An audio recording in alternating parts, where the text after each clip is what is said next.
ये स्टोरी उन लोगों के लिए है जो अपनी जिंदगी में समय का सही तरह से उपयोग नहीं करते हैं। समय का महत्व समझना बेहद जरूरी होता है। जिंदगी में हमें जो हासिल करना होता है वो हमें सही वक्त पर हासिल कर लेना चाहिए, क्योंकि जिंदगी मौके कम और धोखे ज्यादा देती है। समय हाथ से निकलने के बाद केवल हमारे पास पछतावा ही रहता है। जब हम उस गुजरे समय पर पछताते हैं तभी भी हमारा समय ही गुजर रहा होता है। एक दिन स्वामी विवेकानंद नदी के किनारे बोट का इंतजार कर रहे थे। तब वहां पर उनके पास एक साधु आकर बैठ गए। साधु ने स्वामी विवेकानंद से पूछा कि आप यहाँ पर क्यों बैठे हो। स्वामी विवेकानंद ने कहा कि मैं यहाँ पर बोट का इंतजार कर रहा हूँ। साधु ने पूछा आपका नाम क्या है। विवेकानंद ने कहा कि मैं विवेकानंद हूँ। साधु चौंक गए और कहने लगे कि आप सच में वो महान स्वामी विवेकानंद है, वो ही है।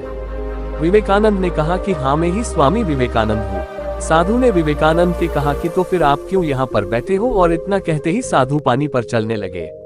साधु ने पानी पर चलते हुए स्वामी विवेकानंद से कहा कि देखो, मैं पानी पर चल सकता हूँ, क्या आप नहीं चल सकते हो। स्वामी विवेकानंद ने उसका उत्तर नहीं दिया।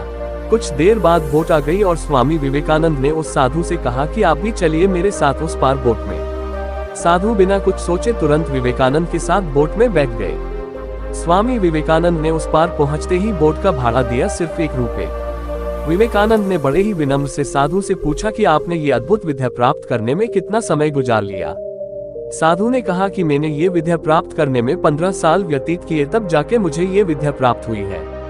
स्वामी विवेकानंद ने साधु से कहा कि आपने जो विद्या प्राप्त की है उस विद्या के लिए केवल 50 पैसे देकर आप इस पार से उस पार जा सकते हो। यानी केवल 50 पैसे के लिए आपने अपने 15 साल बिगाड़ दिए। स्वामी विवेकानंद ने साधु से कहा कि आपने जो विद्या प्राप्त की है उस विद्या के लिए केवल 50 पैसे देकर आप इस पार से उस पार जा सकते हो। यानी केवल 50 पैसे के लिए आपने अपने 15 साल बिगाड़ दिए। स्वामी विवेकानंद का कहने का तात्पर्य सिर्फ यही था कि हमें समय का सदुपयोग करना चाहिए। हमें इस तरह बेकार के कामों में अपना समय नहीं बिगाड़ना चाहिए।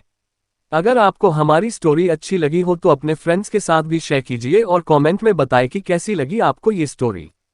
किसी ने क्या खूब कहा है, वक्त कहता है मैं फिर ना आऊंगा, क्या पता मैं तुझे हंसाऊंगा या फिर रुलाऊंगा। जीना है तो इस पल जी ले, क्योंकि मैं इस पल को अगले पल तक न रोक पाऊंगा।